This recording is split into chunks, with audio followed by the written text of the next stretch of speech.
اسی آخری عشرے کے حوالے سے کچھ یہ بھی آیا ہے کہ اس آخری عشرے میں کچھ ہمارے ہاں بدعات بھی ہوتی ہیں، خاص طور پر آخری عشرے میں، جس طرح کہ شبینہ ہے اور چند مخصوص ایام کی تراویح ہے۔ ہمارے یہاں شبینہ کیے جاتے ہیں۔ شبینہ کیا ہے کہ ایک ہی رات میں پورے قرآن کو ختم کرنا تراویح میں،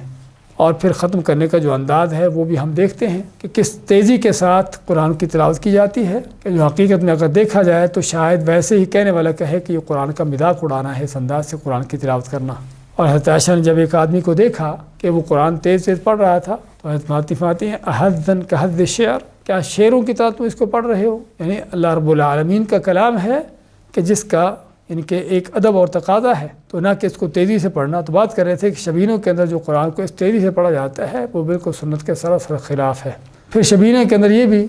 کہ ایک ہی رات میں قرآن کو ختم کرنا، اور نبی اکرم صلی اللہ علیہ وسلم کا فرمان ہے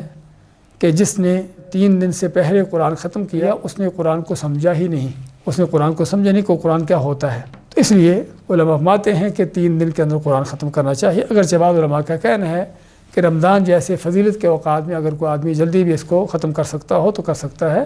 یعنی 1 دن میں 2 دن میں۔ اور اس لیے بعض سلف صالحین کے بارے میں آتا ہے کہ وہ قرآن کریم کو ایک ہی دن میں ختم کر لیتے تھے۔ لیکن بات وہی ہے کہ آدمی کا اللہ کے قرآن پر، ان چیزوں پر کس قدر اس کا رجحان ہے۔ اور بھی اسی طرح اس یعنی کہ آخری رمضان عشرے کے اندر بدعات جو طرح طرح کی ہوتی ہیں، حتیٰ کہ لیلۃ القدر کو جاگنے کا بھی ہمارے ہاں تصور کیا ہے، اس میں بھی کوئی مٹھائیاں کھانا، کوئی اس طرح کی چیزیں تقسیم کرنا، حالانکہ لیلۃ القدر جو عبادت کی رات ہے،